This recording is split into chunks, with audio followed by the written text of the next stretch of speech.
వేద పండితులచే శుభకార్యాలు, పూజలు, హోమాలు, జాతకాలు, ఆఫీస్ పూజలు చేయించుట కొరకు పూజారీస్.com.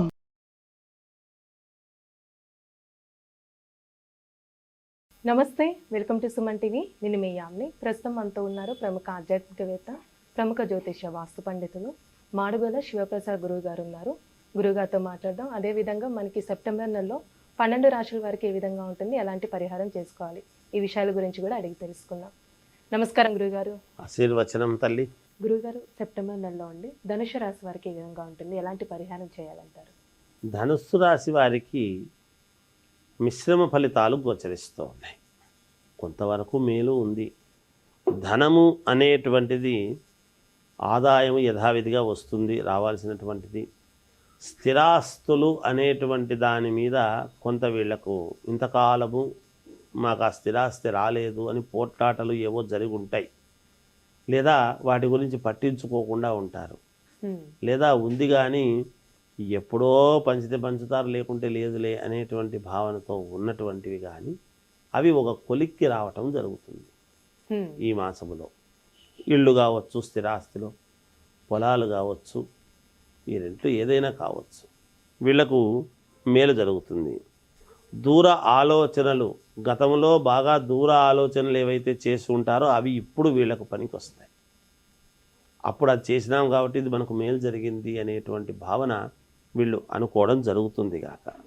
అలాగే కుటుంబము వృద్ధి, ఎలా వృద్ధి చెందుతుంది, కుటుంబము ఎలా చేసుకుంటే మేలు జరుగుతుంది మనకు అనేటువంటి దాని మీద దృష్టి పెట్టి ఒక పద్ధతి ప్రకారముగా, ఒక ప్రణాళికాబద్ధముగా ముందుకు వెళ్ళాలి అనేటువంటి దానికి నిర్ణయాలు తీసుకుంటారు ఈ మాసములో.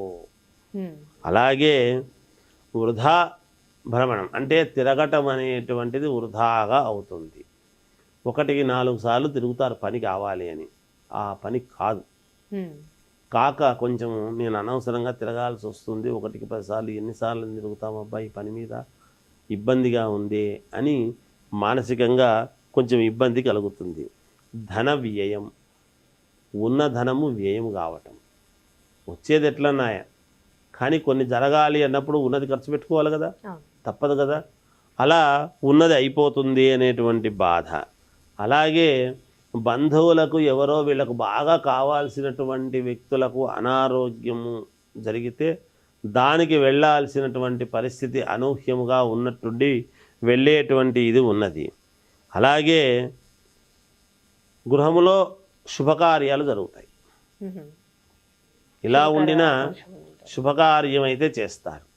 అదేమిటి, మన దగ్గర రూపాయి లేదు, ఇప్పుడు శుభకార్యం ఎలా చేయగలుగుతాము ఇంట్లో అని అనుకోవచ్చును.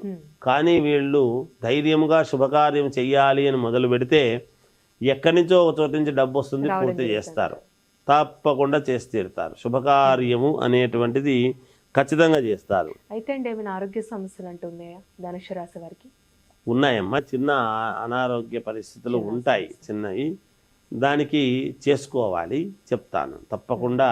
చిన్న ఆరోగ్య ఇబ్బందులు అయితే ఉన్నాయి, ఆరోగ్యపరంగా ఉంటాయి.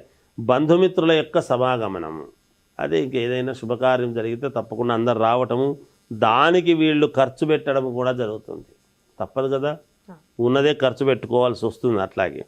అలాగే ఉద్యోగము, వ్యాపారము చేసుకునేటువంటి వాళ్లకు స్థిరత్వముగా బాగా పాదుకుపోవడం అనేది జరుగుతుంది. ఇక మేము ఇది తప్ప వేరే చెయ్యము, నిన్నటిదాకా అది వేరే చేసినాము, లేదు ఇప్పుడు ఇదే చేసుకుంటాము అని వేరే ఏముండినా అవి పక్కకు పెట్టేసి వీటి మీదనే శ్రద్ధ పెడతారు గాక.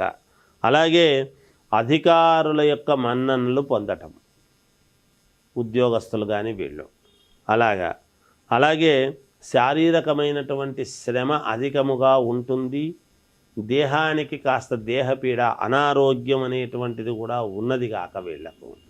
ఏది ఏమైనా కాస్త డాక్టర్ దగ్గరికి వెళ్ళి చూపించుకొని, ఆ సందర్భాన్ని బట్టి ముందే వెళ్ళనక్కర్లేదు. ఏదైనా ఇబ్బంది అనిపించినప్పుడు వెంటనే డాక్టర్ దగ్గరికి వెళ్ళి చూపించుకుంటే, త్వరగా చూపించుకుంటే 1-2 రోజుల్లో నయమై బాగుండేదానికి మేలు జరుగుతుంది గాక. అయితే అండి, ఇప్పుడు ధనుసు రాశి వారికి ఇంకా మెరుగైన ఫలితం రావాలంటే ఎలాంటి పరిహారం చేయాలి? ధనుస్సు రాశి వాళ్ళు మెరుగైనటువంటి ఫలితాలు కావాలి, మేలు జరగాలి అని కనుక ఒక్కసారి వీళ్ళు ఆలోచన చేస్తే ఏం చేస్తే మేలు అనేటువంటి భావనతో ఉంటే వీళ్ళు చేయాల్సింది ఏమంటే దత్తాత్రేయ స్వామిని ఆరాధించడము, ఈ గోధుమ వర్ణము కలిగినటువంటి వస్త్రాలు ధరించటము, గోధుమ వర్ణము కలిగినటువంటి వస్త్రాలు దానం చేయటము చాలా మంచిది. ఈ మాసంలో వీళ్ళు అవి చేసుకుంటే మేలు జరుగుతుంది. మంచి పరిహారం తెలియజేస్తారండి. ధన్యవాదాలు. సుమన్ టీవీలో మీ పర్సనల్ అండ్ బిజినెస్ ప్రమోషన్స్ కోసం కింది నెంబర్కి కాంటాక్ట్ చేయండి.